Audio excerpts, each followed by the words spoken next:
Hello everyone and welcome to even coaching centre. तो guys इस series में जितने भी सेशंस हम लेके आए आपके लिए, आई होप इन्होंने आपकी हेल्प की होगी।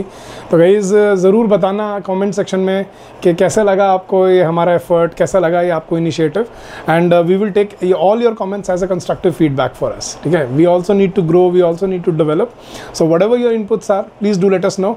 और आज के सेशन में दो बहुत ही अच्छे टॉपिक्स आज हम कवर करेंगे, रीअरेंजमेंट और क्लोज टेस्ट।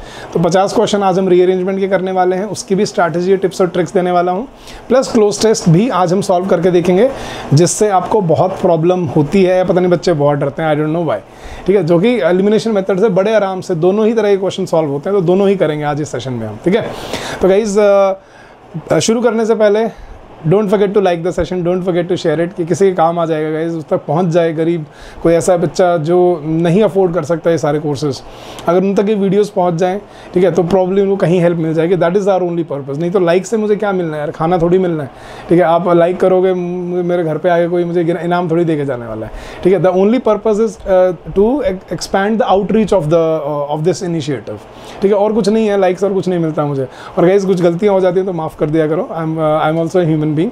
ठीक है, तो गलतियां सबसे हो जाती हैं, बट ठीक है, इट्स अ ह्यूमन एरर। ठीक है, जेन्युइन ह्यूमन एरर। हम भी कंप्यूटर नहीं है भाई, कभी कभी गलतियां हमसे भी होती हैं, बट येस होनी नहीं चाहिए, दैट्स एब्सोल्युटली ट्रू। ठीक है, we also strive to do the same. तो चलो गाइज, इस सेशन में अब हम दो टॉपिक करेंगे, रीअरेंजमेंट और क्लोज टेस्ट। दोनों ही बहुत अच्छे टॉपिक्स हैं आपके एग्जाम में, इनमें मार्क्स आपको ज़रूर लेने हैं, और इनमें क्या टिप्स एंड ट्रिक्स होनी चाहिए, क्या स्ट्रैटेजीज होनी चाहिए, क्या कैसे इसको प्रैक्टिस करना है, वो सारा हम डिस्कस करने वाले हैं। So without any further adieu let's jump into the session guys. So सीधा क्वेश्चन से शुरू करते हैं अपना। और रीअरेंजमेंट को सॉल्व करने का सबसे अच्छा तरीका क्या है गाइज? Elimination method. अपने ऑप्शन देखो और ऑप्शन से सॉल्व करो सारे क्वेश्चंस अपने। जैसे मैंने देखा कि 4 ऑप्शंस हैं, 2 डी से शुरू हो रहे हैं, एक ए से एक ई से। सो कितने % चांस हैं कि इसका फर्स्ट सेंटेंस डी होगा? 50%। यहीं से शुरू करो। ठीक है, सबसे पहले ये पढ़ो, a hare being pursued by an eagle took himself for refuge to the nest of a beetle whom he begged to save him। ठीक है, अब ये भी देख लो, ए और क्या है, सी, बट कभी कंजंक्शन से फर्स्ट सेंटेंस शुरू होता है? नहीं। C, when the eagle flew away the beetle flew after him to learn where his nest was. नहीं, doesn't look like an introductory sentence. तो यहीं से क्लियर हो जाता है कि मेरा फर्स्ट सेंटेंस कौन सा है, सेंटेंस नंबर डी।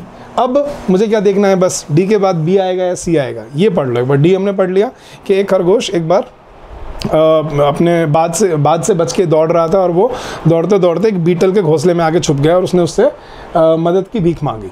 अब the beetle therefore interceded with the eagle begging of him not to kill the poor suppliant and pleaded with him not to kill so small an animal. Okay, या फिर D के बाद C, when the eagle flew away the beetle flew after. नहीं, D के बाद क्या आना चाहिए आपका? B should be the second sentence. ये पता लग गया, फिर आना चाहिए, but the eagle in wrath gave the beetle a flap of his wings, कि भाई उसने उसकी नहीं सुनी बीटल की, और उसने उसको हड़का दिया, और वो सीज्ड अपॉन द हेयर, और वो उसको खरगोश को पकड़ के खा गया, भाग गया। और जैसे ही फिर वो भागा, फिर बीटल उसके पीछे उड़ा देखने के लिए कि वो कहाँ रहता है। So the correct option is D, B, A, C है ऑप्शन। अब ये तो मैंने पूरा लेंदी वे में आपको सॉल्व करना सिखाया है। अब कोर्सेज में हम ये चीज़ें ऐसे सिखाते हैं कि कैसे, कौन सी ट्रिक्स हैं गाइस जिससे आप आइडेंटिफाई कर सकते हो ये फर्स्ट सेंटेंस है या नहीं है। ठीक है, कैसे ऑप्शंस में एलिमिनेट करके देख सकते हो, कैसे आप अपना चेन रूल बनाते हो वहाँ पे, तो वो सब हमने डिस्कस किया हुआ है। ठीक है, वो सब आप कोर्स में आपको मिल जाएगा, लेकिन यहाँ पे अब हम प्रैक्टिस करते हैं। तो एफिशिएंसी और एक्यूरेसी इन क्वेश्चंस में ये बहुत ज़रूरी है, और टाइम जितना ज़्यादा आप सेव करोगे इस एग्जाम में, उतना ही ज़्यादा आप स्कोर कर पाओगे। तो सारा गेम ही टाइम का है। आगे बढ़ते हैं गाइस, नेक्स्ट क्वेश्चन। सबसे पहले क्या करो, बिना कुछ देखे ऑप्शन देखो, ए, बी, बी। 50% चांस है या ए है या बी है। मैंने शुरू किया, अच्छा वेन है गाइज, ये वेन लिखा हुआ है। When we got near we saw it was the steam rising. नहीं, फर्स्ट सेंटेंस में प्रोनाउन ऐसे यूज नहीं होते।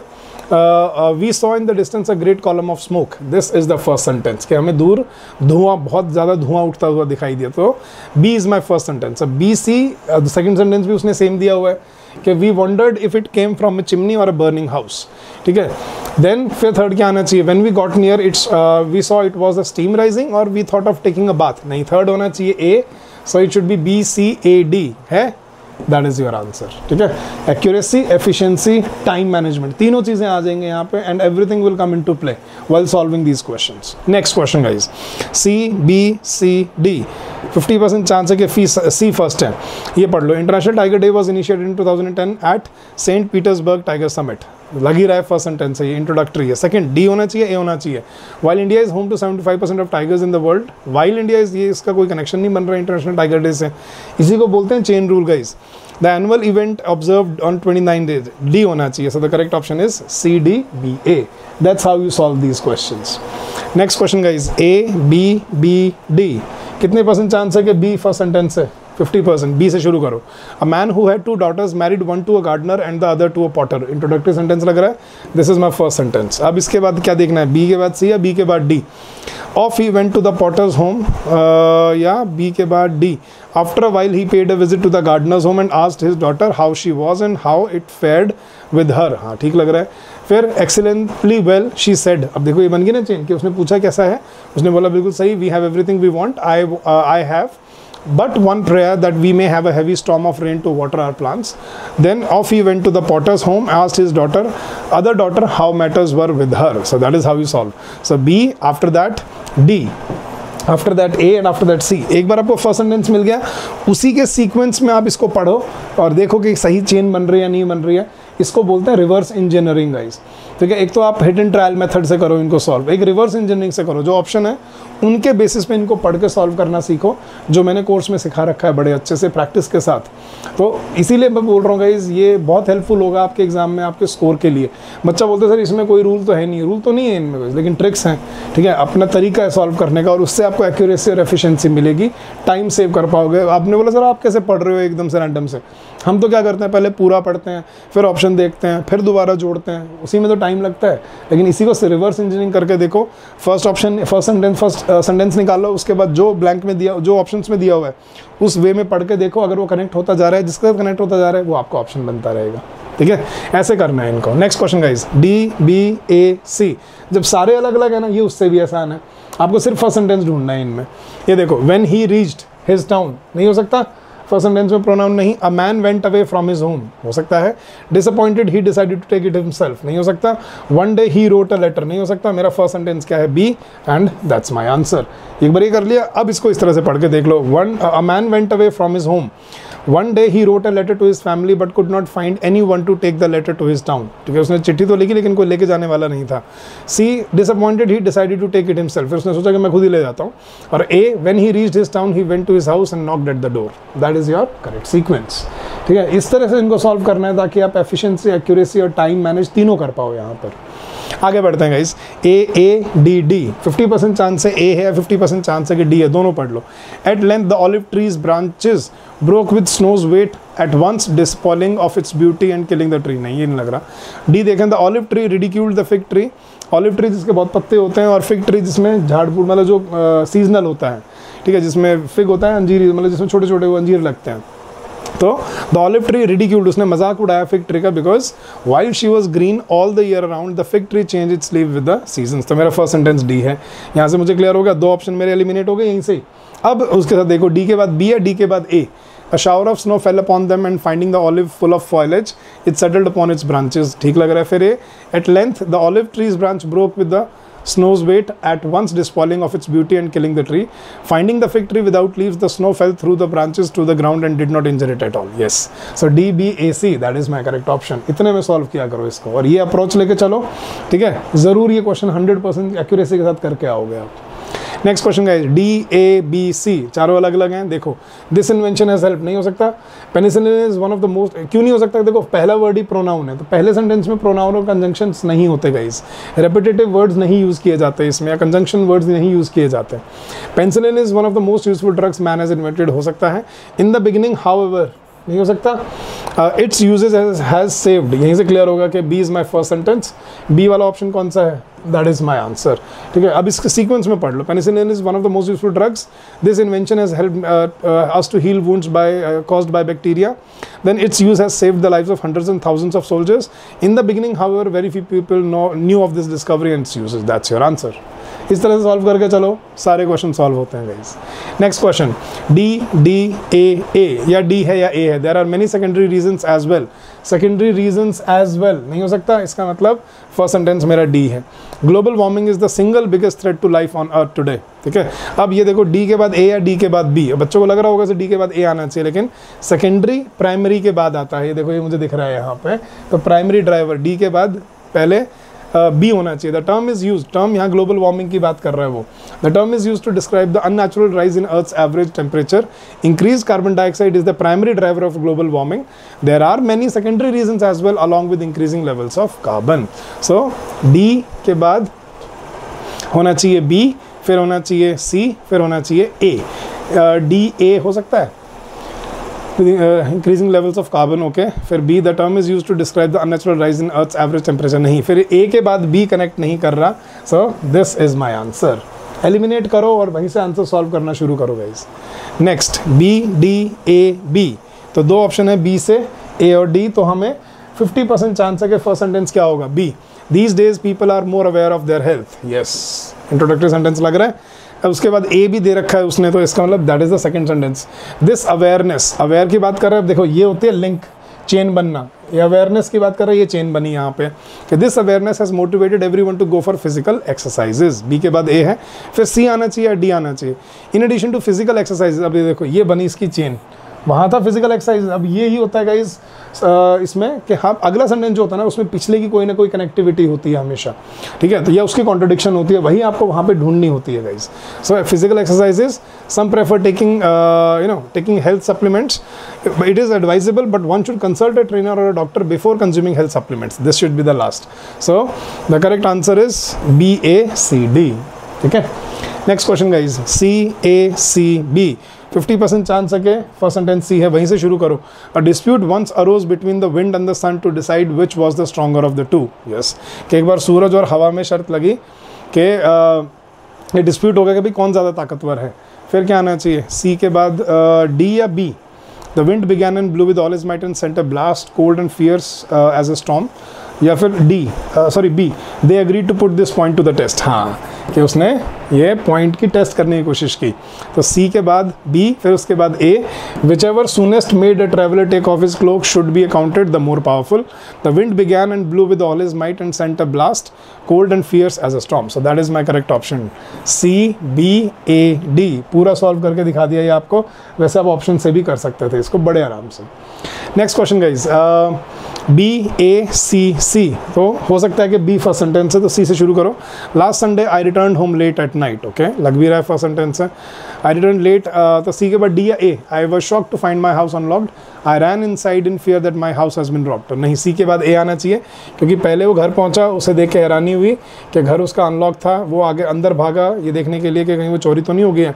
फिर उसको पता चला, to my astonishment I found that my son who had a spare key had come to my to come in my absence. So for C A D B, C A D B ये मिल रहा है आपका answer. ऐसे भी solve करने शुरू ऐसे करो, जब ये धीरे धीरे हो जाए, slowly when you start controlling your answers, then go for the smoothness, go for the time management. फिर ऑप्शन से करने की, अब करना आ जाएगा आपको, मैं सारी तरीके से करके दिखा रहा हूँ आपको। C B A C, तो मेरे हिसाब से सी फर्स्ट सेंटेंस है। The coconut is a very useful plant with a wide range of products being sourced from it, absolutely. अब सी के बाद ए या B. Most important however are its oils which are extracted, processed and marketed for culinary. However, conjunction है guys, तो इसका इससे कोई लेना देना नहीं है, ठीक है। उसके बाद सी के बाद और कौन सा हो सकता था, B. Coconut products are used to make everything from clothing. Yes, that should be the second one. Its kernel is harvested for edible flesh. That should be the third one, and this should be the fourth one. So C B D A है, C B D A ये रहा, that's your answer. ठीक है, ऐसे solve करो। Next, D B D A. D is the first sentence. A dog had stolen a piece of meat out of a butcher's shop. अब B है या A है, but in snapping at the supposed treasure, he dropped the bit he was carrying and so lost all. या फिर D के बाद B. When he was crossing a river on his way home, he saw his own shadow reflected in the stream below. अच्छा, तो hungry वो greedy dog वाली story है guys. Yes. So this, then second this should be this. Thinking that it was another dog with another piece of meat, he resolved to make himself master of that also. But in snapping at the, मतलब उस पर भौंकने में उसकी जो मुंह वाली थी वो भी गिर गई. So D B. हाँ जी, DBCA, that is my answer. इस तरह से सॉल्व करना है इनको। Next question guys, CCDB, first sentence मेरा C है। यहाँ से मुझे पता लग गया, it is true that many types of sharks must keep moving in order to receive life giving oxygen from the water passing through their gills. अब C के बाद A या D? Other types, other types कहाँ से आ गया? Many types के बाद other types, okay okay, हमने D देख लिया। इसके बाद फिर A देखो, इसके बाद these kinds of sharks are also known as obligate ram ventilators because they draw water in through their mouths and force it out through their gills. They use a method called buccal pumping in which water is pulled in through the mouth and forced out through the gills by the cheek muscles. तो I think yes, C D सही बन रहा है कि बहुत सारी sharks को move करना पड़ता है because they in order to receive life giving oxygen from water passing through their gills. तो चलते चलते जब पानी गुजरेगा उसी से ऑक्सीजन निकालेंगे। लेकिन other types of sharks are able to remain stationary, वो रुक सकते हैं, एक जगह पे खड़े हो सकते हैं because they possess the special structures called spiracles which force water out through their gills. Force करता है, फिर फोर्स करने के लिए देखो उसने क्या दिखा है। These kinds of sharks are known as obligate ram ventilators because they draw water in through their mouths and force it, ठीक है, ये देखो ये बन गई चेन यहाँ पे, force it out through their gills. They use a method called buccal pumping in which water is pulled in through the mouth and forced out through the gills by the cheek muscles. तो ये उसी की बात हो रही थी। तो CABD is the correct option, ठीक है। So this is sentence number 3 and these kinds of sharks are known as obligate ram because they force it out through their gills. So that is the correct option, guys. Next, A, D, C, C. So I think C is the first sentence. A cat, grown feeble with age and no longer able to hunt mice as she once did, thought to herself how she might entice them with reach of her paw. सही है, एक बूढ़ी cat ने सोचा कि भाई कैसे अब चूहों को पकड़ा जाए। तो C is the first sentence, ये एलिमिनेट हो गए शुरू से ही। C, A या C, D? An old mouse who was wise enough to keep his distance whispered to a friend, many a bag I have seen. नहीं, ये कोई logic नहीं बन रहा। Thinking that she might pass herself for a bag or for a dead cat, at last she suspended herself. Yes, that should be the second sentence. So C, D, that is your answer, guys. इतना आसान होना चाहिए। Next, C, D, C, B, first sentence मुझे C लग रहा है, इससे शुरू करता हूँ मैं। The ever increasing exploitation of rivers has given rise to a variety of problem, right, ठीक है। फिर C के बाद D या C के बाद A? D, further extensive commercial navigation of rivers has resulted in much artificial improvement of natural channels.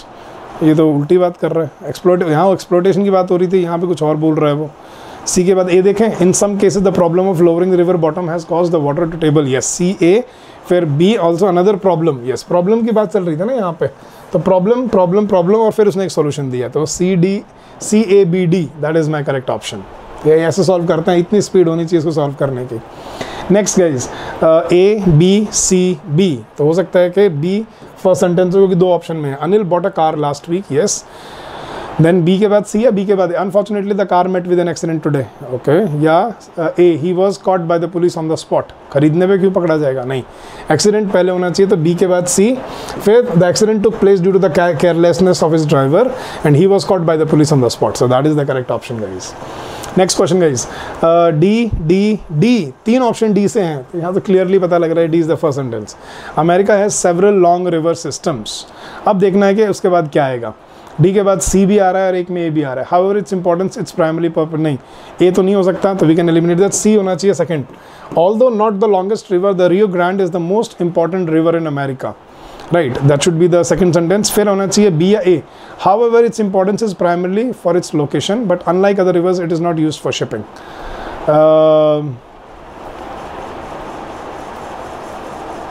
तो D, C, ये तीनों सेंटेंस रिवर के बारे में है। तो Rio Grande is the most important river in America. However it is its importance, देखो important, तो इसके बाद ये होना चाहिए क्योंकि देखो this is the most important river, ठीक है। और फिर उसने इसी की बात की ना कि however its importance is primarily for its location but unlike other rivers it is not used for shipping is primarily for its location. So the correct option should be D, C, then A, B या B, A। क्या लग रहा है इस क्या होना चाहिए आपको? It is not used for shipping. Most important river in America, but unlike other rivers, it is not used for shipping. However, its importance is primarily for its location.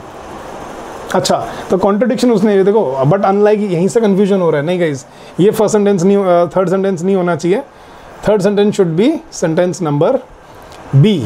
So D C B A, that should be the correct answer. क्योंकि देखो दोनों में उसने conjunction दिया हुआ है contradictory कि although not the longest river, Rio Grande is the most important river in America, but unlike other rivers it is not use for shipping. ठीक है, वो सबसे इंपॉर्टेंट रिवर है लेकिन वो शिपिंग के लिए यूज़ नहीं होती। However its importance is primarily for its location, location की वजह से वो ज़्यादा इंपॉर्टेंट है।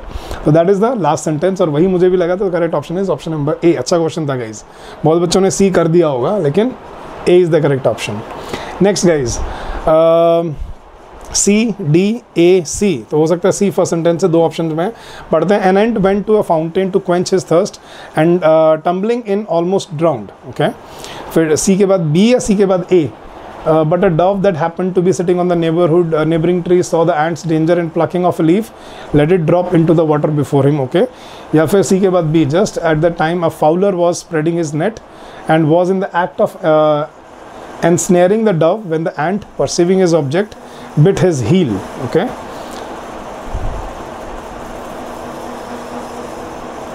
act of ensnaring the dove when the ant, perceiving his object, bit his heel. अच्छा, सही है सही है। तो सी के बाद ए, ठीक है, फिर उसके बाद डी और उसके बाद बी, ये कंक्लूजन था। तो सी ए डी बी कि क्या हुआ कि भाई एक वो पानी पीने के लिए एक चींटी गई वहाँ पे, लेकिन वो डूबने लगी, फिसल गई, तो ऊपर एक जो डव बैठा था उसने एक पत्थर तोड़ के फेंक दिया। The ant mounting upon it was presently wafted safely ashore. वो तो शायद में मतलब अपने किनारे पहुँच गया, but just at the time a fowler was spreading. Fowler वो होता है वो पक्षी जो उसको मतलब मार देता है, या पता नहीं एक जानवर जो उसको डव को मारता खा जाता है। Fowler was spreading is net. अच्छा, फाउलर वो शिकारी was in the act of ensnaring the dove, वो उसको पकड़ना था। When the ant perceiving his object, ठीक है, जब उसको दिखा तो उसने उसकी हील पे काट लिया। वो एक कहानी थी बचपन की, याद है कि भाई वो उसको कैसे बचाता है पत्थर डाल के, और वो जैसे ही किनारे पे आती है शिकारी उसको पकड़ने वाला तो उसकी हील पे काट लेती है और डव बच जाता है। तो that is the correct option, C A D B. Next guys, D B C D, तो I think first sentence should be D. तो one day Tenali Raman and his wife were on their way to Hampi. Yes, ठीक है। फिर D के बाद A या D के बाद B, they stopped at a village on the way to rest and drink water and found the entire village had gathered to watch a weightlifter who was putting on a performance। या फिर D के बाद B, Tenali was very impressed and exclaimed you are very strong। नहीं, D के बाद ए बन रहा है। फिर सी आना चाहिए, with his big arms and bulging muscles he picked up a 200 kg bag of rice with ease। फिर होना चाहिए Tenali was very impressed and exclaimed you are very strong। so that is the answer guys, yeah, simple। Next B D C A, चारों अलग अलग हैं, ये सबसे आसान होते हैं। फर्स्ट सेंटेंस ढूंढना है बस। Shopkeeper, here I have packed them all. Mala, please give me a packet of balloons, 2 packets of streamers and some candles. Okay, since we are offering some discount on the balloons you need to pay only 30 rupees. Mala, how much do I need to pay. नहीं, पहला होना चाहिए कि भाई मुझे ये, पहले माला जाके ये बोलेगी तो B should be the first sentence, that is your answer. फिर पूरा पढ़ लो इसको, here I have packed them all. फिर Mala, how much do I need to pay, since we are offering some discount on the balloons you need to pay only 30 rupees, that is the answer. इस तरह से solve करने की trick बना लो guys ताकि आराम से सॉल्व हो जाए आपसे। सी डी बी डी, ठीक है, 2 डी से हैं तो फर्स्ट सेंटेंस मेरे लिए डी है। पढ़ के देख लो एक बार उसको इस तरह से। Once a lion went hunting with 3 other beasts, ठीक है, सही लग रहा है। तो मेरे हिसाब से डी फर्स्ट सेंटेंस। अब डी के बाद ए या सी, when it was the time to divide the spoils the lion took 1 portion for his title as the king of the forest।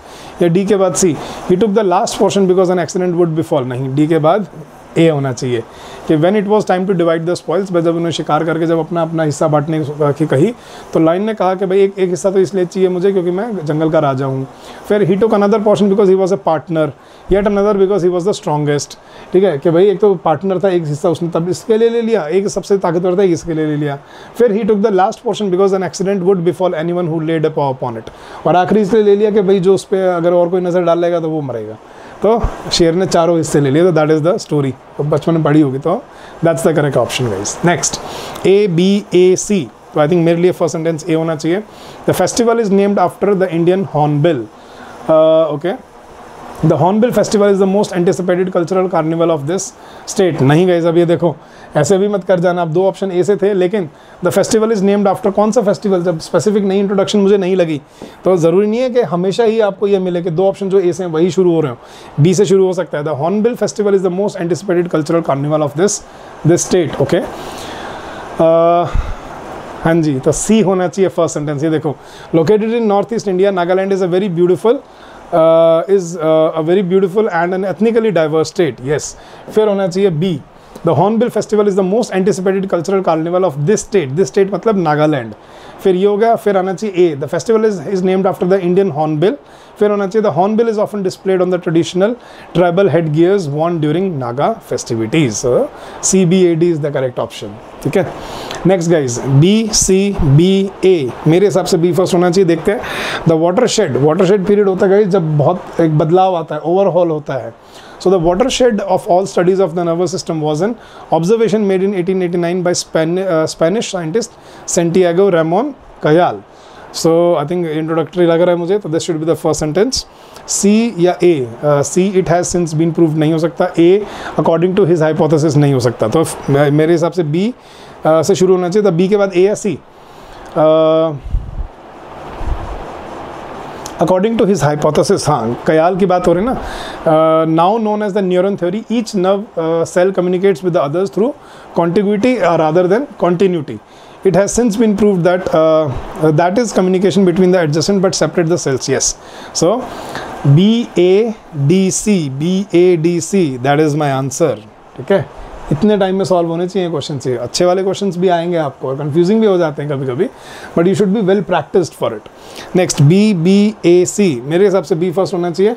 The chemical compounds from which man made fibres are produced are known as polymers, a class of compounds characterised by long chain like molecules of great size and molecular weight. Very good, so ये introductory लग रहा है।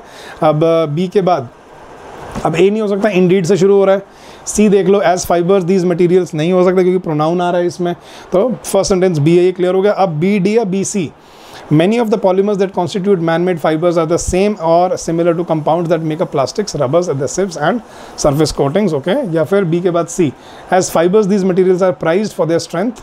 हाँ जी, fibres, तो fibres की बात हो रही है ना यहाँ पे। ये देखो, पॉलीमर्स की कहीं बात नहीं हुई यहाँ पे, फर्स्ट उसमें यहाँ पे फाइबर्स की बात हो रही है, from which man-made fibers are made. So as fibers these materials are prized for their strength. So B के बाद आना चाहिए C, B के बाद आना चाहिए अपना C। हाँ जी, फिर अपना थर्ड होना चाहिए D, many of the polymers, अब देखो, as fibers these materials are prized for their strength, toughness, resistance to heat and mildew and ability to hold pressurized foam. फिर many of the polymers that constitute man-made fibers are the same or similar to compounds that make up plastic, rubber, adhesive or surface coatings. Then indeed polymers such as regenerated cellulose, which have become familiar household materials under the trade name rayon and nylon, are also made into numerous non-fiber products ranging from cellophane envelope and windows to clear plastic soft drink bottles. Right, so I think the correct option is B. D हो सकता था, एक बार ये भी देख लेते हैं।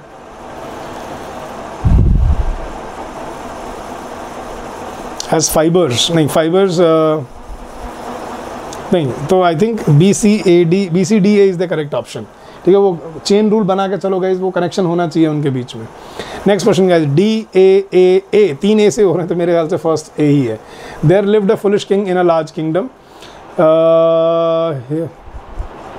The king once decided, हाँ सेकंड ईयर यहीं से पढ़ के हो रहा है। The king once decided to throw all his ministers in prison for a day. He thought it will be a good joke. He did not realize that what. So ADBC, this is my answer. इस तरह से solve किए जाते हैं questions guys ये। Next ABAB, हो सकता है A है या B है, दोनों देख लो। Sculpture and painting form an integral part of temple architecture. Okay, the city is visited by thousands, नहीं B तो नहीं हो सकता, तो A हो सकता है फर्स्ट सेंटेंस। हाँ, तो sculpture and painting form an integral part of temple architecture. The finest example of this is Konark temple in Puri, ये होना चाहिए सेकंड। तो AC, यहीं से सॉल्व हो गया मेरा क्वेश्चन। ठीक है, इस तरह से मतलब तैयारी करके जाओगे, इस प्रिपेयर प्रैक्टिस अच्छे से। नेक्स्ट ADAC, मेरे हिसाब से A होना चाहिए। Information communication technology tools have brought in additional changes along with means of communication. Okay, changes की बात हो रहा है। These changes have enabled men to communicate faster. Communication has not only become faster but easier too. The result is a more relaxed life than ever before. अच्छा question है guys. A के बाद B, ये दोनों ने दिया हुआ है, देखो A B। चेंजेस की बात हो रही है ना, यहीं से देखो ये चेन बन गई थी, लेकिन उसने पहले ही बता दिया A के बाद B है। अब देखना है D या C होना चाहिए। हाँ जी, communication has not only become faster but easier too. The result is a more relaxed life than ever before.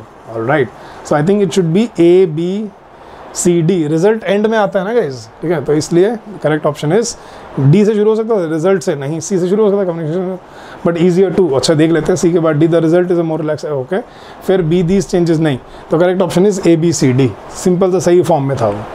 Next C D C B, option है कि सी फर्स्ट हो सकता है। The dog, a dog and a cock having struck up an acquaintance, मतलब जान पहचान बन गई एक डॉग की और एक मुर्गे की, went out on their travels together, वो इकट्ठा घूमने जाते, तो I think first sentence should be C. अब सी के बाद डी है, सी के बाद ए, क्या आना चाहिए?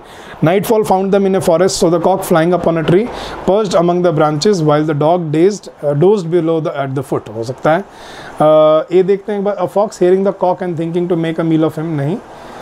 The night passed away and the day dawned, the cock according to his custom set up and a shrill crown, yes, so C D, फिर ये होना चाहिए और फिर ये होना चाहिए, तो C D B A, C D B A, that is my answer, ठीक है। Next question guys, C C A D, I think first sentence C होना चाहिए। Subha did really have a close circle of friends and companions. They were Sarbasi and Panguli, the two cows living in their cow shed, yes, first sentence ये लग रहा है।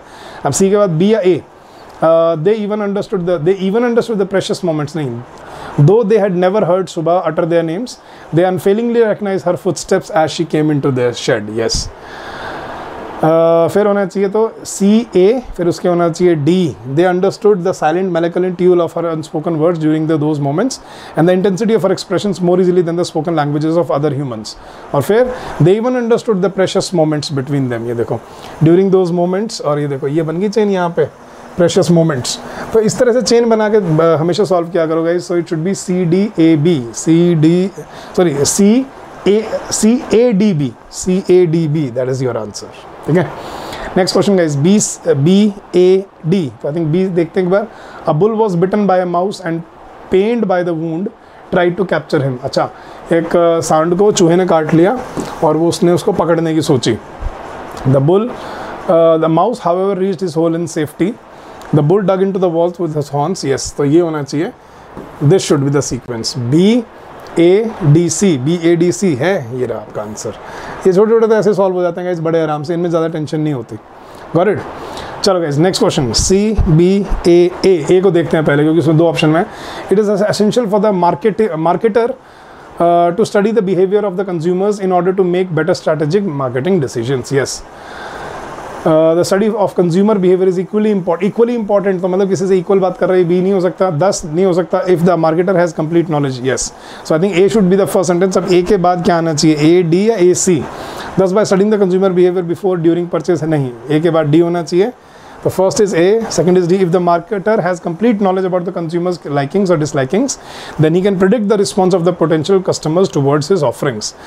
Thus, the study of consumer, अच्छा, फिर A के बाद D, फिर A के उसके बाद C होना चाहिए, yes. So thus by studying the consumer behavior before and during purchase helps in production, scheduling, designing, pricing, positioning, segmentation, advertising and other promotional activities. The study of consumer behavior is equally important for the non-profit organizations such as governmental agencies, hospitals, NGOs, charitable organizations. So that is your answer, A, D, C, B. ठीक है, बड़ा देख के डरा मत करो guys, option देख के बड़े आराम से सॉल्व होंगे गाइस, ठीक है। अच्छा नहीं, A, C, मैंने गलत आंसर मार्क कर दिया गाइस, अच्छा सॉरी गाइस, मैंने गलती से आंसर मार्क ये कर दिया। The correct sequence was A D, नहीं ठीक किया था यार, गलत क्यों किया था, A D C B, ठीक है यही है, A D C B, हाँ, सो that is your correct answer. Next question guys, A B B A, तो या A फर्स्ट है या B फर्स्ट है, ऐसे देखा करो इनको, दोनों पढ़ लो। Buy sweet apples or none at all, he instructed his servant, A तो नहीं हो सकता।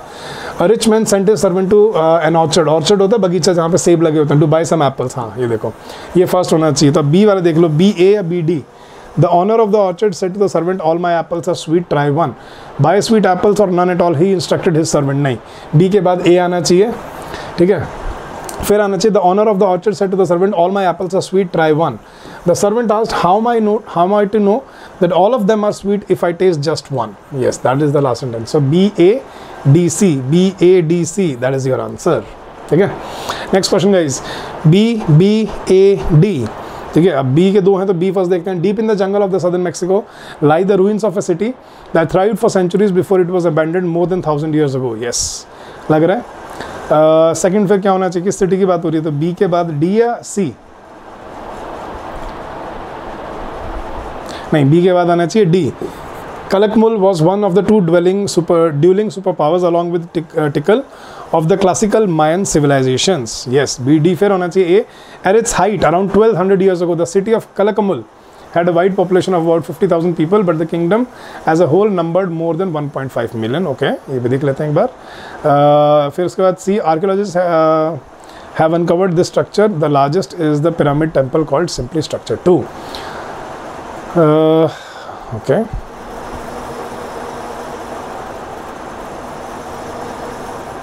So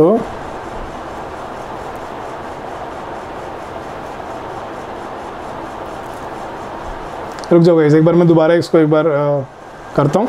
फर्स्ट होना चाहिए बी, ये तो क्लियर हो गया, ठीक है। Deep in the jungle of southern Mexico lie the ruins of a city that thrived for centuries before it was abandoned more than 1000 years ago।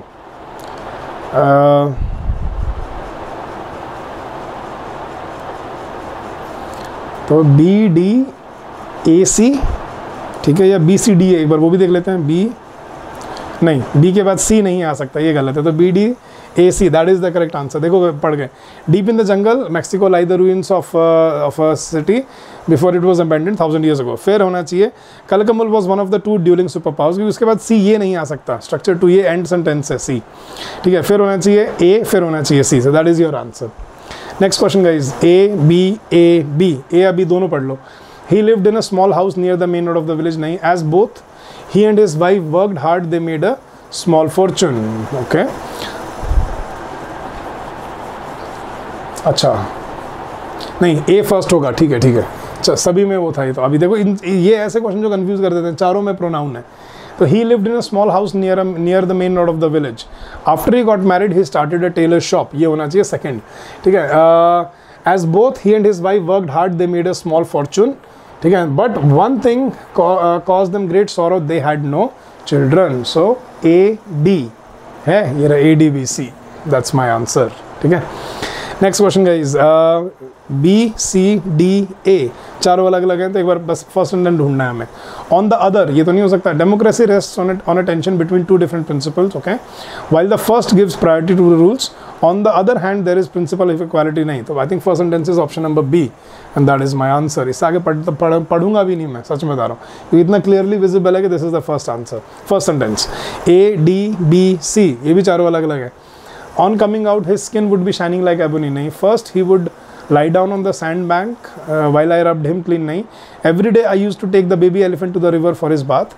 Yeah, after that he would lie in the water for a long time. C is my first sentence and this is my answer. अब इस sequence में पढ़ के देख लो, आपको ये सारा, ठीक है, ये सेम ऐसे ही मिलेगा आपको। C is the first, फिर उसके बाद B, first he would lie down in the sand bank, पहले वो रगड़ता अपने आप को जब मैं उसको साफ करता। फिर after that he would lie in the water for a long time, फिर वो पानी में रहता, और फिर जब बाहर आता तो उसकी स्किन, एबोनी वो होता है, पेड़ होता है जो बहुत चमकीला सा होता है उसकी स्किन, तो फिर उसकी स्किन, जो हाथी की स्किन है, वो चमकते मिलती और वो खुशी से निहारता हुआ मिलता मुझे।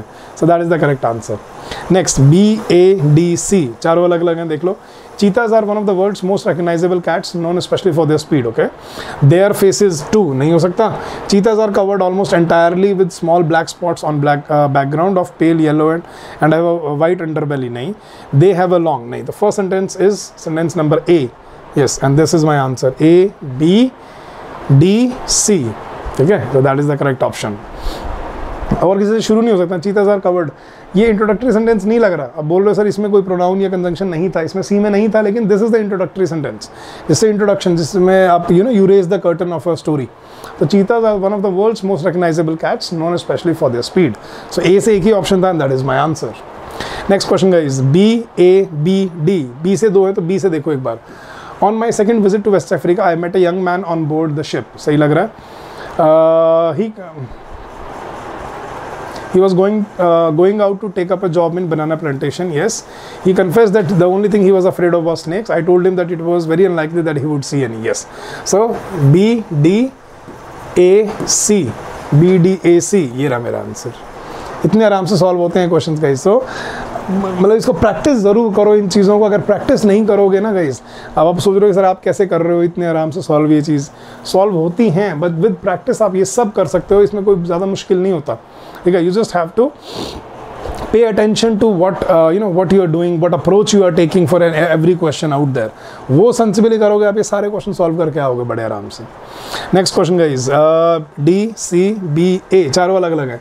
एज अ रिजल्ट ये नहीं हो सकता, अनफॉर्चुनेटली नहीं हो सकता। Michael Jackson called the king of pop music, stayed at the top of his career for many years, हो सकता है। ही वॉज रिस्पेक्टेड, नहीं हो सकता। This is my first sentence and this is my answer. अभी sequence में पढ़ के देख लो एक बार, ठीक है। Michael Jackson was called he stayed at the top of his career for many years, फिर he was respected for his work culture, he would spread long nights at the studio for to fix a note correctly in a song. Unfortunately, he began spending lavishly on anything he desired, now not what he actually needed. Then, as a result, he had a debt of $500 million at the time of his death.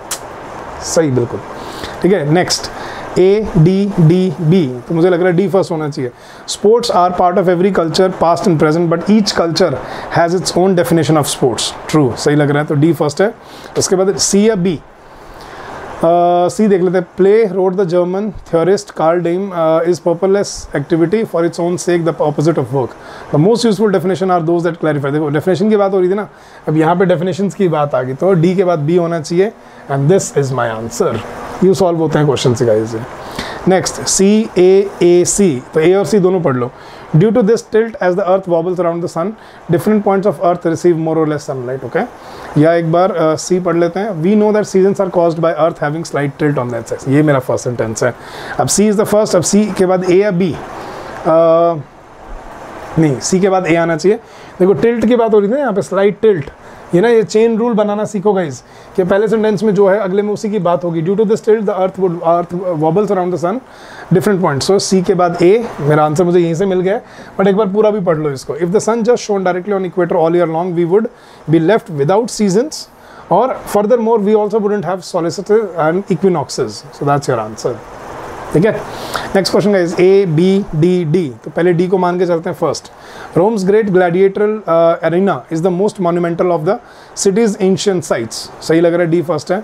इसके बाद ए और C देख लो। Games involve gladiators fighting wild animals और each other. या C inaugurated in 80 AD 80, Anno Domini 80, the 50,000 seat Colosseum is also known as the Flavian Amphitheater. Yes, I think this should be the second.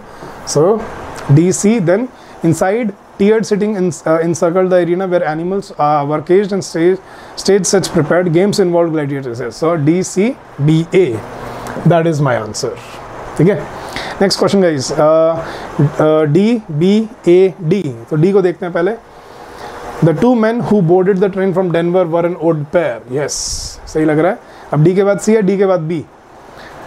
But the most striking thing was that they were handcuffed. या D के बाद B. One man had a handsome presence with a bold and frank look. The other was a ruffled. हाँ, तो ये होना चाहिए। Second ये, third ये, फोर्थ ये, तो DBAC, DBAC, ये रहा मेरा आंसर, ठीक है। Next question guys, DCBA, DCBA, तो सारे आई थिंक अलग अलग है, चारों पढ़ लो। Earlier they had to look through the hundreds of mug shots, नहीं। This saves a lot of time, नहीं। Now computers make this easier for witness, नहीं। After a crime witnesses often give the police description and thus help to identify the criminal. Yes, this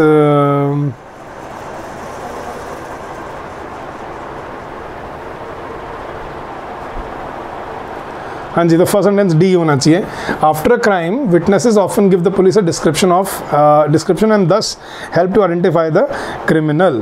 फिर होना चाहिए earlier they had to look through hundreds of mug shots in large books and they could make a positive identification only in 5% of the cases. Now फिर होना चाहिए C, now computers make this easier for witness by projecting only pictures that match the descriptions closely. फिर होना चाहिए this saves a lot of time and effort. So DACB is my answer, ठीक है। एक बार option से करना सीख जाओगे ना, ये सारे क्वेश्चन सॉल्व करके आओगे। नेक्स्ट CDBA, चारों अलग अलग है। देखो, हर face had the most extraordinary expression, नहीं। My mother looked up in the time, नहीं। But I missed and went spiraling. My hand reached out, ये होना चाहिए first sentence. My hand reached out to grab the handle of the door and that led into the kitchen, but I missed and went sprawling across the kitchen floor. My mother looked up in time to C me fall. Her face had the most extraordinary. Yes, so DCBA, DCBA, that is my answer. Solved. Next question guys, BACC, C देखते हैं पहले। The neighboring towns of the village are well connected and all weather roads are also well connected. लग नहीं रहा मुझे वैसे C से शुरू होने वाला, और देखते हैं guys। The main activity of Palampur is farming. अच्छा पहले पालमपुर की बात हो रही है, पहले वो होना चाहिए था। Palampur village has around 450 families, ये होना चाहिए first sentence guys, not this. Yes, so B should be. अब देखो ऐसे भी कंफ्यूज करता है कभी कभी वो।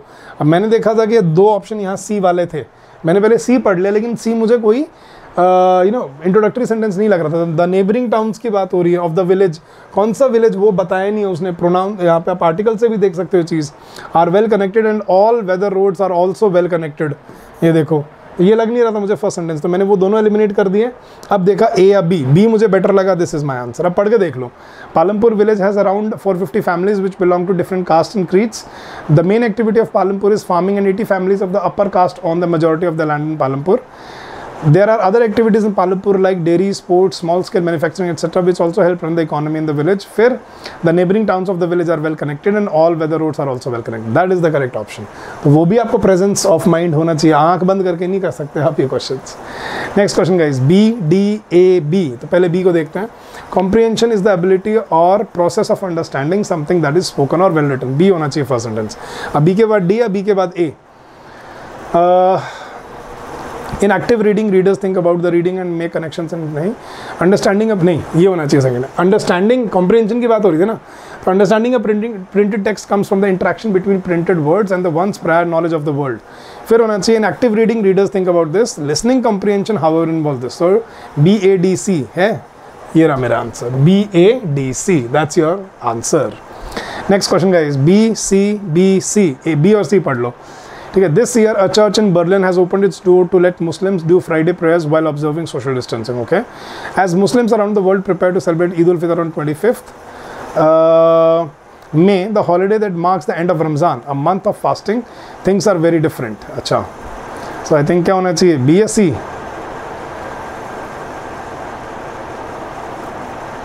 हाँ जी,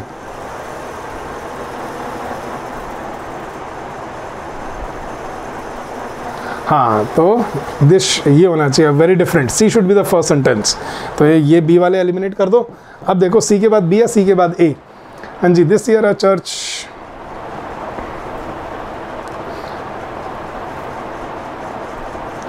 हाँ जी, a church in Berlin, yes, so it should be C, then it should be B, then it should be A, then it should be D. D should be the last.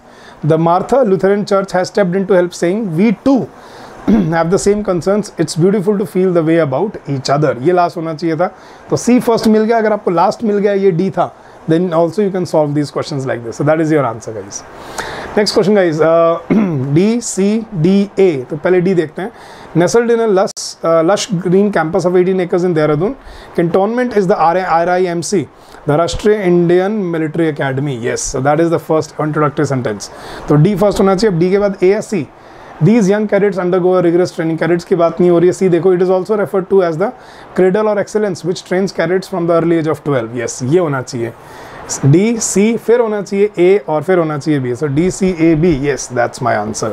ठीक है, चलो गाइज, तो हमने अच्छे 50 rearrangement के question यहाँ पे solve करके देखे और आपने टाइम भी देखा कितना टाइम लगता है इनमें। So guys you can understand कि टिप्स एंड ट्रिक्स कितनी ज़रूरी हैं। तो गाइज अगर आपको ये सेशंस अच्छे लग रहे हैं, आपको लग रहा है कि we are able to help you out, so you can come join us in our courses. आप हमारी ऐप डाउनलोड कर सकते हो ऐप स्टोर से, इवन कोचिंग सेंटर नाम से, या आप हमें कॉल या व्हाट्सअप भी कर सकते हो इस नंबर पे 9878125144। We have all the lectures pre recorded readily available, not just for tier 1 but for tier 1, tier 2 and tier 3, तीनों के लिए अवेलेबल प्री रिकॉर्डेड लेक्चर्स हैं जो आपको मिल जाएंगे। क्विक रिवीजन पॉइंट्स हैं हर चैप्टर के बाद, ताकि आपको बार बार टाइम ना वेस्ट करना पड़े। Then we have the best educators, you know all of us. Then we have the extreme practice sessions.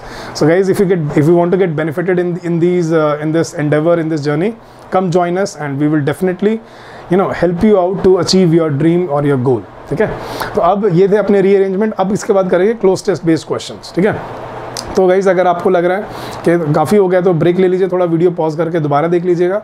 अगर आपको लग रहा है कि और देखना है अभी, तो you can still continue watching this. But जिसने लाइक नहीं किया है ना, अब समझ जाओगे इस, ठीक है, एग्जाम नज़दीक आ रहा है, हाई लगेगी नहीं, मजाक कर रहा हूँ, हाई नहीं करेगी, बट यार गाइज़ बहुत एफर्ट्स लगते हैं इसमें, so that is the least you can do. थोड़ा पानी पी लो फिर शुरू करते हैं guys.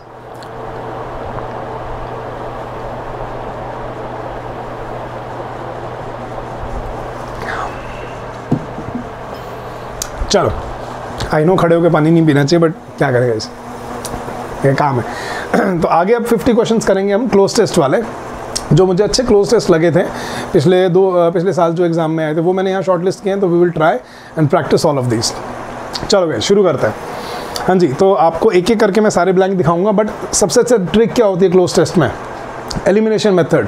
Use your reading habit, use your elimination method, use your contextual accuracy, your logical accuracy of the word end of the vocabulary. ये सिर्फ vocabulary की understanding पे नहीं होता, ग्रामेटिकली भी बहुत बार सॉल्व होता है, लॉजिकली भी बहुत बार सॉल्व होता है, जो मैंने कोर्स में सिखाया है कि कैसे इनको आपने सॉल्व करना है एग्जाम में।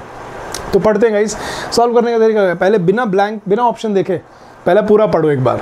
Man made fiber is fiber whose chemical composition, structure and properties are significantly modified during the manufacturing process. Man made fibers dash. अब देखो, अगर आपको ये चीज़ पता है, मैन मेड फाइबर्स अगर यहाँ नाउन आ गया, डैश स्पन एंड वोवन, आगे वर्ब आ गई, तो इनके बीच में एक हेल्पिंग वर्ब होनी चाहिए। अब देखो ऑप्शन में दिख रहा है हेल्पिंग वर्ब। अगर आपको इतना लॉजिकल सेंस अगर आपकी है ना, तो ये पढ़ते ही आपको ऑप्शंस आधे से ज़्यादा क्लियर हो जाएंगे। तो man made fibers dash spun and woven into large dash of consumer and industrial products dash garments such as shirts, scarves and hosiery, home furnishings dash as upholstery, carpets and drapes, and dash parts such as tire cord, flame proof linings and drive belts। Okay, तो ये पूरा fibre के ऊपर है passage, ठीक है, सिर्फ descriptive है, कोई टोन नहीं है। तो अब इसको दोबारा करते हैं। Man made fiber is fibre whose chemical composition, structure and properties are significantly modified during the manufacturing process। man made fibers dash spun and woven is will be R या B। फाइबर्स है, plural है, ठीक है, B नहीं हो सकता, will be नहीं हो सकता, इज नहीं हो सकता, are spun and woven into a large dash, क्योंकि प्रेजेंट इंडेफिनिट में चल रहा है सारा का सारा वो, ठीक है। तो इस तरह से सॉल्व किए जाते हैं। So man made fibres are spun and woven into a large dash of consumer, a large number of consumer industrial products, figure of, extent of, total of, a large number of, क्योंकि products की बात हो रही है, products figure में नहीं होते, extent में नहीं होते, टोटल में नहीं होते। सो are woven into a large number of consumer and industrial products, dash garments, counting garments, wrapping garments, showing garments, including garments, yes, including garments such as shirts, scarves and hosiery, home furnishing dash as upholstery, dash much as, more as, such as, so as, बड़ा simple है। तो such as ऊपर भी आ रहा है, such as upholstery, carpets and drapes, and dash parts such as tire cord, flame proof linings and drive belts, and dash parts, industrial parts, industrialized parts, industry parts, industrialist नहीं, industrial parts, ठीक है। यहाँ पे adjective की तरह use कर रहे हैं हम उसको। तो इंडस्ट्रियल पार्ट्स जो इंडस्ट्री में यूज़ होते हैं, industrial parts such as tyre cord, flame proof linings and drive belts। so that's how you solve these close tests। simple elimination method use करो, ठीक है, प्रैक्टिस करो उसको, लॉजिक समझो, कंसेप्ट समझो, और फिर देखना कैसे गलती हो जाएगी इनमें यहाँ पे आपसे, ठीक है। नेक्स्ट केस, नेक्स्ट पढ़ते हैं। it is true that the more you study the more you dash your horizon and hence your point of view undergoes a dash। A person with higher education certainly has a better dash and ideas to help in community and societal dash। Ideas that are gathered from such people provide a global dash for the nation as a whole। अच्छा passage है, message दे रहा है वो कि भाई आप जितना ज़्यादा पढ़ोगे, ठीक है, उतना ज़्यादा आप ग्रो करोगे, उसके ऊपर है। So it is true that the more you study the more you dash your horizon. So the more you study the more you expand, convert your horizon। horizon होता है ना अपने सोच की लिमिट, convert नहीं होगा, exchange नहीं होगा, narrow तो opposite है। so the more you expand your horizon and hence your point of view undergoes a dash, undergoes a succession होता है किसी को जीत लेना, नहीं backwardness, नहीं enlargement या transformation is a better word. enlargement होता है साइज में बड़ा करना, ट्रांसफॉर्मेशन बदलाव आ जाना, तो बदलाव आ जाता है जितना ज़्यादा आप पढ़ते हो आपकी समझ में। A person with higher education certainly has a better dash. So a person with higher education certainly has a better routine, outlook, scope या लक, नहीं आउटलुक यार, उसकी समझ, has a better outlook and ideas to help in community and societal dash and societal rapping होता है पक्का हो जाना, इलेबोरेशन बड़ा चढ़ा के बताना, डेवलपमेंट या maturity, development. So community and societal development, ideas that are gathered from such people provide a global dash for the nation as a whole। So ideas that are gathered from such people provide a global proportion posture, perspective या prejudice? नहीं, perspective, global perspective देते हैं nation, पूरे सारे देश के लिए वो लोग। So that is the correct answer for these blanks. ठीक है, चलो गाइस आगे बढ़ते हैं। Next, it is essential to form a link between formal education and skill dash. Multidisciplinary and personality enhancement skills are the dash requirements of every sector. Many reforms are being dash in higher education to correlate academics to the dash of various service sectors. Innovative models can help to dash the varied needs of skilled and unskilled labor. तो ये education और skill development के link के बारे में बात कर रहे हैं इसमें. So it is essential to form a link between formal education and skill development, maturity, skill progress या skill ripening. Simple है, skill development. Multidisciplinary and personality enhancement skills are the dash requirement. So multidisciplinary and personality enhancement skills are the dash requirements of every sector. Needless requirement, essential requirement, external requirement, domestic requirement. Essential requirements of every sector. Many reforms are being dash in higher education to correlate academics to the dash of various services sectors. So many reforms are being settled, related, introduced या improved. नहीं, introduced, लाए जा रहे हैं. So reforms को जोड़ा जाता है. तो many reforms are being introduced in higher education to correlate academics to the dash of various service sectors. To correlate academics to the need of, urgency of, charge of, duty of, need of. So to correlate the academics to the need of various service sectors. Innovative models can help to dash the varied needs of skilled and unskilled laborers. So innovative models can help to meeting to के बाद, ये सबको पता है, grammatical था guys, to के बाद verb की फर्स्ट फॉर्म यूज होती है, तो to meet the varied needs of skilled and unskilled labour. That is your answer guys. Got it? Next, everything in Bhutan is chemical free. All fruits and vegetables are dash organically. So whatever you buy is dash farm produced, as the dash of the population indulge in farming for dash, says my taxi driver Karma Chime. We use turmeric on wounds also to dye dash, and it is added extensively in our cooking. Also many believe it is anti-cancer and can treat tumors. अच्छा, तो ये भूटान की बात हो रही है कि वहाँ पे कैसे ऑर्गेनिक फार्मिंग करते हैं लोग और क्या बेनिफिट्स हैं उसके. अब शुरू से पढ़ते हैं guys. Everything in Bhutan is chemical free. All fruits and vegetables are dash organically. Grows, are के साथ, ग्रो, ग्रू या grown, are grown passive sentence है तो दे आर ग्रोन. ठीक है, ग्रोइंग मत कर देना कि सर आर के साथ तो आईएनजी फॉर्म, वो एक्टिव में होती है, पैसिव में आर ग्रोन आएगा. So are grown organically. So whatever you buy is dash farm produced, is locally farm produced, nearly farm produced, nearby farm produced या closely near is locally farm produced. Local जो वहाँ पे produce होता है वो होता है वो. So whatever you buy is locally farm produced as the dash of the population, as the dash of the population, as the mass, majority, community या common, as the majority of the population indulge in farming for dash, indulge in farming for provision, conservation, nutrition या sustenance. Sustenance मतलब गुजारा चलाने के लिए ही खेती करते हैं जो मेजॉरिटी पॉपुलेशन है. So whatever you buy is locally farm produced as the majority of the population indulge in farming for sustenance, says my taxi driver Karma Chime. We use turmeric on wounds also to dye dash, also to dye attires. Dye मतलब वो रंग करना. cover attire garments. Attire होता है पहनने का वो पूरे कपड़े, लेकिन गारमेंट्स होता है इंडिविजुअल. ठीक है, फैशन या कवरिंग नहीं. तो so we use turmeric on wounds also to dye garments and it is added extensively into our cooking. Also many believe it is anti cancer and can treat tumors. So बिल्कुल सही बन रहा है guys.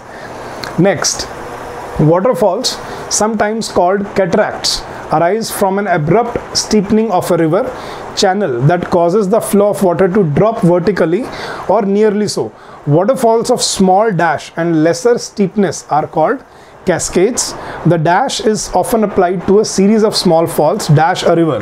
Still gentler reaches of river that nonetheless dash turbulent flow and white water in response to a local dash in channel gradient are rapids. अच्छा, rapids और उनकी बात cataracts की बात कर रहा है. जो धीरे धीरे जो छोटे छोटे वो होते हैं वाटरफॉल्स, वो कैटरैक्ट्स होते हैं, और जो एकदम से पूरा हाइट से गिरते हैं उनको रैपिड्स कहा जाता है. ठीक है, मतलब जहाँ तेज़ पानी बहता है. सो अब पढ़ते हैं guys. Waterfalls sometimes called cataracts arise from an abrupt steepening of a river channel that causes the flow of water to drop vertically or nearly so. Waterfalls of small dash, small growth, small height, summit या peak, अब देखो summit peak या height, अभी waterfalls of small peak, तो small peak तो नहीं हो सकता, स्मॉल समिट भी नहीं हो, स्मॉल हाइट होना चाहिए। So waterfalls of small height and lesser steepness, जो ज़्यादा हाइट के नहीं होते और जो ज़्यादा गहरे नहीं होते, आर कॉल्ड कैस्केड्स। अच्छा, कैस्केड्स कहा जाता है, कैटरैक्ट्स नहीं, कैस्केड्स कहा जाता है। The dash is often applied, the example is often applied, the term is often applied, the idiom is often applied, the call नहीं, example या term, the term is often applied to a series of small falls, नहीं term होगा यहाँ पे, example नहीं होगा। The term is often, जिसको cascades बोल रहा है वो, the term is often applied to a series of small falls, dash a river, above a river, beyond a river, along a river, overhead a river, yes it's along a river, ठीक है, river के साथ साथ जो चलते हैं। So the term is often applied to a series of small falls along a river, river के साथ चलते चलते रिवर के साथ साथ जो एकदम से मतलब वो फॉल्स आते हैं उनको कैस्केड्स बोला जाता है, छोटे छोटे जो होते हैं। Still gentler reaches of rivers that nonetheless dash turbulent flow, that nonetheless flourish, exhibit, boast या परेड, एग्जिबिट जो दिखाते हैं, लेकिन फिर भी still gentler reaches of rivers that nonetheless exhibit turbulent flow and white water in response to a local dash, local blockage कुछ होना चाहिए, लोकल इंटेंसिफिकेशन, प्रोलिफरेशन, ग्रोथ या spread, intensification, yes local intensification in channel gradient are rapids, जो एकदम से पूरा भर के पानी गिर जाता है जहाँ पे वो रैपिड्स होते हैं, और जो थोड़ा सा हाइट से गिरते हैं उनको क्या कहा जाता है, कैस्केड्स कहा जाता है। So it was an informative passage guys, ठीक है, गुड। नेक्स्ट आगे बढ़ते हैं guys, next passage. SkillSet was founded in 2014 to collect and coordinate dash about educational access and quality for students with special needs and disabilities. The organization dash thousands of inquiries every year and offers dash to students on how to apply to colleges and universities across the country and how to find out about special dash and scholarships. We ensure easy access to higher education for all students. Dash those with disabilities. Your donations and suggestions will help us to improve our service to customers and you will also be helping us to continue our valuable. तो ये SkillSet की बात कर रहा है कि एक organisation है जो डिसेबल्ड लोगों की हेल्प करती है अप्लाई करने में कॉलेजेस में, यूनिवर्सिटीज़ में। अब पढ़ते हैं गाइस ऑप्शन के साथ। SkillSet was founded in 2014 to collect and coordinate dash about educational access, funding about, admissions about, information about या officials about, information. So it was founded to collect information and coordinate information about educational access and quality for students with special needs and disabilities. The organization dash thousands of inquiries every year. The organization passes, receives, transmits या sends, नहीं receives, ठीक है, inquiry receive होती है, करता है organisation. तो organisation receive thousands of inquiries every year and offers dash to students on how to apply to colleges and universities across the country. So the organization receives thousands of inquiries every year and offers comments, conditions, advice, instructions, advice है, सलाह देते हैं, and offers advice to students on how to apply to colleges and universities across the country and how to find out about special dash and how to find out about special systems, special facilities, effects या purpose, special facility क्योंकि वो disabled है ना, तो special facilities and scholarships. We ensure easy access to higher education for all students dash those with disabilities. So excluding those, especially those, additionally those, except especially those with disabilities. Your donation and suggestions will help us to improve our service to customers and you will also be helping us to continue our valuable work. So this is the right answer for this guys. Next guys, Meghalaya, a hilly state of India, is located on the northeastern part of the country. It is dashed by the Indian state of Assam in the north and northeast and dash Bangladesh in the south and southwest.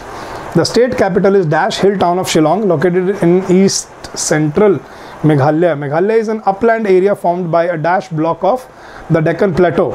Its summits vary in dash from 4,000 to 6,000 feet. इतना अच्छा, तो मेघालय के बारे में बात हो रही है। Meghalaya, a hilly state of India, is located in the northeastern part of the country. It is dashed by the Indian state of Assam. It is bounded by,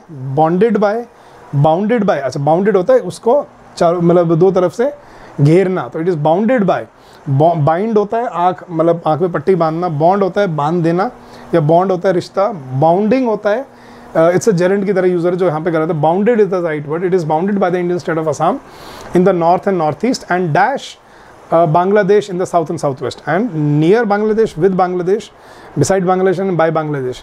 So it is bound by It is bounded by the Indian state of Assam in north and northwest and with Bangladesh, नहीं by, तो ऊपर भी by आ रहा नहीं है देखो, and by Bangladesh in the south and southwest. The state capital is dash hill town of Shillong. The state capital is a hill town, one hill town, only hill town या the hill town, नहीं, it is a hill town of Shillong, located in east central Meghalaya. Meghalaya is an upland area formed by a dash block of the Deccan Plateau. So Meghalaya is an upland area formed by a withdrawn block, standing block, removed block या detached block. So standing block of the Deccan Plateau. हाँ जी, तो it should be detached होगा तो वो अलग अलग क्यों होगा guys? So Meghalaya is an upland area. Upland area तो it standing by a standing block of the Deccan Plateau. Its summits vary in dash from dash to dash. Its summits vary in distance, rise, elevation. Height की बात हो रही है तो elevation is the right word and this is how you solve these close test guys. तो solve करने का एक speed एक accuracy होनी चाहिए जिसमें आपकी पढ़ने की habit बहुत help करती है. Understanding, elimination, that comes into play. Next guys, an appetizing and nutritious meal is always recommended because what we eat dash our senses. The effect of food on our mind, body and spirit had been the center dash discussion even in ancient Greece when Pythagoras argued in favor of a healthy vegetarian dash. Though at the time when the philosopher lived in around 500 BC, the term vegetarianism was dash. His diet came to be known as the Pythagorean diet. He is known for his theory on geometry, but few are aware of his profound dash on food habits. Pythagoras तो Pythagoras theorem के ऊपर famous है ना, but अब देखते हैं इसके food के ऊपर भी उसने कुछ दिया था theory. अब पढ़ते हैं शुरू से. An appetizing and nutritious meal is always recommended because what we eat dash our senses, enables our senses, hurts our senses नहीं, creates our senses नहीं, affects वो उसको affect करते हैं. So eliminate किया करो. Enables तो होता है उसको आज़ाद करना, hurt चोट पहुँचाना, create मतलब बनाना नहीं, affect करते हैं. तो food what we eat affect our senses. The effect of food on our mind, body and spirit had been the center dash discussion. Center on, center off होता है guys. Had been the center of discussion even in ancient Greece when Pythagoras argued in favor of a healthy vegetarian healthy vegetarian bread nourishment diet. It should be healthy vegetarian diet. Yes, so Greece when Pythagoras argued in favor of a healthy vegetarian diet, though at the time when the philosopher lived in around 500 BC, the term vegetarianism was unknown, knowledgeable नहीं हो सकता, knowing नहीं हो सकता, known नहीं, वो क्या कह रहा है उस टाइम पे तो पता भी नहीं होती, तो it was unknown. So though at the time when the philosopher lived in around 500 BC, the term vegetarianism was unknown. His diet came to be known as the Pythagorean diet. Now, he is known for his theory on geometry, but few are aware of his profound dash on food habits. His profound creation, greatness, development या wisdom, उसके समझदारी. So his wisdom on food habits, that is the right option guys. Got it? चलो guys, next करते हैं. Kanjirapalli has the highest number of rainy days in Kerala. It receives the highest dash of summer rains, winter rains and northeast monsoons in Kerala. Dash it one of the few dash in India enjoying equatorial rainforest type climate with no dash dry season. The well distributed rainfall pattern of Kanjirapalli is the dash reason for the phenomenon of high yield of latex from rubber plantations in and around the town. Okay, so Kanjirapalli has the highest number of rainy days in Kerala.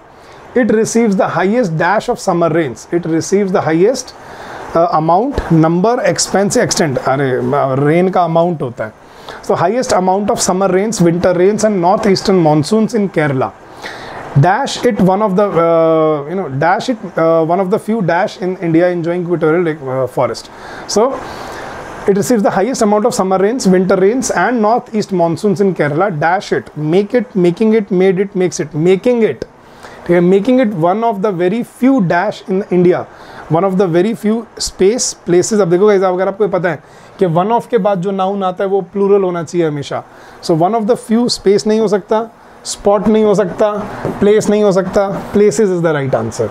So one of the few places in India enjoying equatorial rainforest type climate with no dash dry season, with no individual, divergent, diverse and distinct. Yes.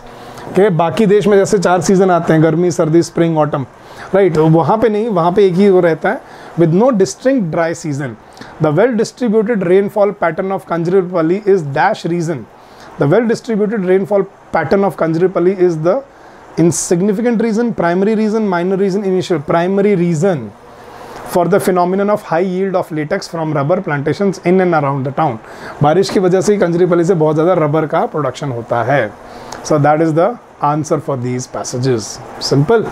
Solve करने के logic तरीके, elimination methods ढूंढो guys, जो मैंने आपको course में समझा रखा है. ठीक है, चलो guys, last passage for this session. Seychelles, one of the world's smallest countries.